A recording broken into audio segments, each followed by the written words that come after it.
So I have two vacuums here, the Shark and the Roomba. We're gonna test out their capabilities on some hardwood floors with the protein powder and crushed chips at the back. Look at that, very good. So as you can see, the Roomba did an amazing job. Even in the cracks right here, there's really nothing inside the cracks, which a lot of the protein powders that I really would get in here. Last time I tested the Roomba, I had a little bit of in the crack, but this time it completely sucked it up. So maybe it's just down to the level of suction. It can really seal with the hardwood floors in certain areas. But with the chips, basically got everything as well here too. So now we're gonna see how the Shark does.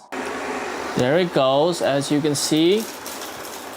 Very good. So as you can see, it did pretty well. I think these are the track marks. So this is the overall where the actual suction is. This is more for just dragging along the kind of pedals with its wheels. But in terms of the suction here, as you can see, the nooks and crannies, there is a little bit in here, but not too much. It is basically almost the same amount as the Roomba did leave in the cracks. But obviously overall the surface, there's basically nothing here. In terms of the chips up here too, it got most, if not every single chip in its path. So I would say these are about equal right now in terms of hardwood floor cleaning. It's up, and as you can see, it got most, if not all, the protein powder. It still has a little bit left, as you can see right in the middle right here, but most of it did get cleaned up. In terms of the chips too, every single one of the chips got cleaned up basically. There are some at the very edge right there it didn't quite get, but in terms of what I would expect of both vacuums, this is definitely above average. So we'll see how the Shark does. It's coming in at that angle, doing the 2-pass. As you can see, it did a decent enough job. Same with the chips as well. It's getting quite a bit of them. As you can see, basically it got all of the chips. It decided to do a pattern of the S type, and it got basically all the chips except the one little piece right here and one other piece around there. I think it didn't get enough time to get all the way up in there, but I stopped it right before, but all the chips are gone. But unfortunately, there are still some protein powder left in here. As you can see, there are some kind of streaks of protein powder here. I can definitely see and feel them. So in terms of the protein powder, I think the Roomba definitely did a better job in cleaning the protein powder. But in terms of the chips, I think the kind of Shark did a little bit better job in cleaning the chips. So it's a little bit even on that front. Next, we will do the noise and detection test, the noise of the vacuum, and also how well it detects the walls and objects around it. That's about how loud it is from like maybe 1 feet. It didn't hit the wall. Got real close, but it did not hit the wall. So I think this detection is pretty damn great.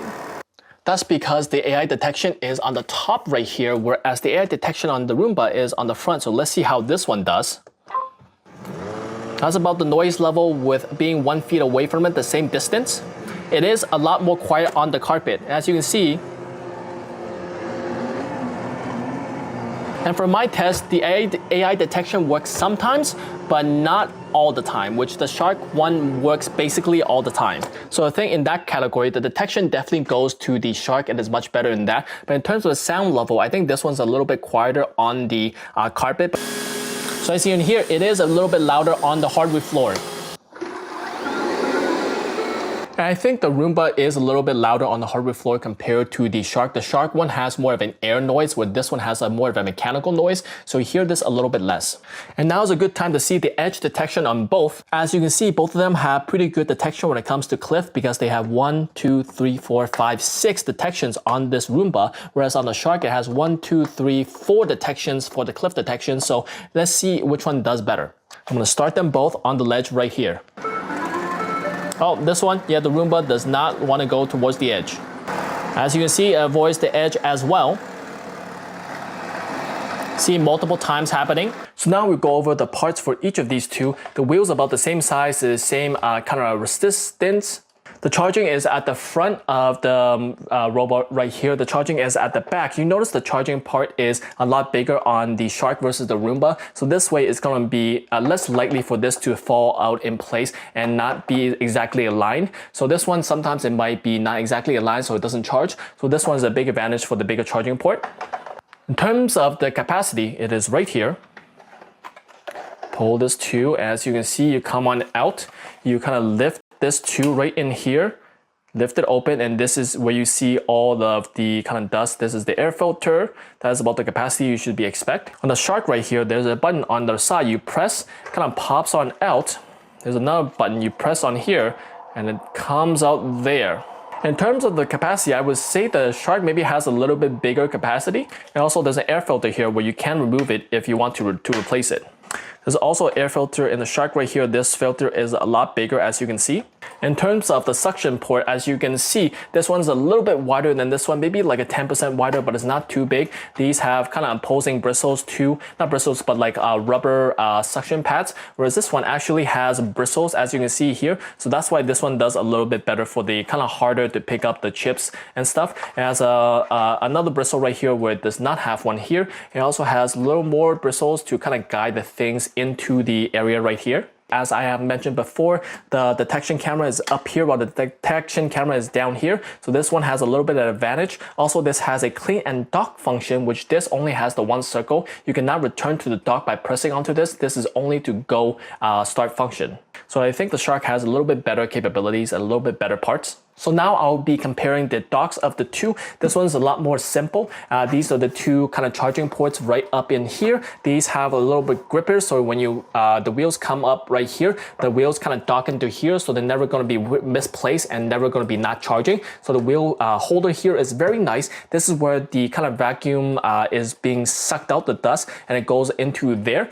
As you can see from the side profile, it is slightly angled, so that when the vacuum comes all the way up, it's going to be angled a little bit more this way. So what that does is going to allow the dust to fall towards the back of the vacuum, which allows this to suck it up better. Whereas for this vacuum, this is the two charging ports. It doesn't have a ramp right here, but because this thing gets sucked out right here, it doesn't really need the vacuum to be elevated in certain angles. It just backs on up here. This one, I do really like this because it creates a little bit better seal for the thing to be sucked out. I find that the emptying is a little bit better on here versus on this one. In terms of this capacity, the situation in here, this is a rubber kind of strap, so this is very nice. You open this up, and this is the situation inside here. You pull this tab, this is where the kind of dust is coming into. This is the bag, that is the hole, the traditional vacuum bag. That is what's happening inside. That is the hole where the dust comes into. And this one is just like an extra bag holder. It doesn't really do anything here.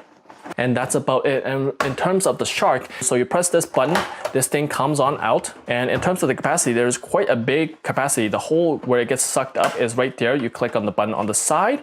As you can see, there's quite a bit of capacity down here. The really neat and nice feature that I do like is that in the front, you can see how full the thing is. So when you know when you need to change this thing, whereas you, versus other vacuums where in this one, you're just kind of blindly guessing. You slide that back, and the big advantage is there's no bags. So this one, you have to buy new bags to eventually kind of replace. This one, there's a bagless feature. You don't have to buy new bags. You don't have to worry about if you have any left to buy new ones. It's just a dock, which I think it is a much more intelligent design. But that is not all. This has a lot more features. You come up in here, you open this. Right in here, you can see there is a filter. As you can see, it is being used up already. There is another filter down in here, secondary filter. Onto the side right here, you press this down, there is another filter right in here. And that's it, 2 extra filters on here. I'm sure there are filters on the Roomba, I'm not really sure, I can't really get to them. But it seems like the filtration system is a lot better on this one. Not to mention a small thing back here, there's an organizer, but also this has an on-off button. With a Roomba, it does not have an on-off button, but the organizer is a lot bigger and is a lot more useful than the one on the Shark, so that is a big plus. So now I'm going to show off the kind of noise level it makes when it's emptying the vacuum and also how well it empties the vacuum. So that's about the noise level you should expect. We're seeing the dust kind of empty through here. It takes around maybe like 20 seconds. Okay, I'm gonna open this up to see how well it cleaned up. Open this bad boy up and see how well it kind of got the dust out here. As you can see, there's a little bit of here. This is a difficult spot for it to really get because the kind of vacuum is going through that way. But overall, this thing is pretty good. I would say overall, most of the dust has been taken care of. Here, I'm gonna start it now. So this is about how loud you should expect. It is quite loud. I don't know if you can hear me, that was quite loud. The advantage is that because this is the base, you can put it off into another room and not have to worry about it. But I gotta say, it has probably doubled the noise level of the Shark. But the advantage is because it is loud, it is more powerful, so it is half the time as the Shark. The Shark took maybe around 20 seconds, this took around maybe 10 seconds. And as you can see, there is still quite a bit of dust in here, quite a bit of protein powder from the last experiment we did. But because I think the bin was basically all the way caked up, all the way back up here, this thing was super full. So maybe that's why I didn't get everything out of here. It was just so caked up, it was hard to get everything out in that amount of time. So maybe if it sucked up a little bit longer, it would get everything out. But I gotta give the point to the Shark. The Shark got a much better clean out of the dock, and also it was quieter. Even though it took longer, when you're at the base, you don't really care about that. So I gotta give the point to the Shark. It did beat out the Roomba in terms of the suction, in terms of the cleaning of the dock.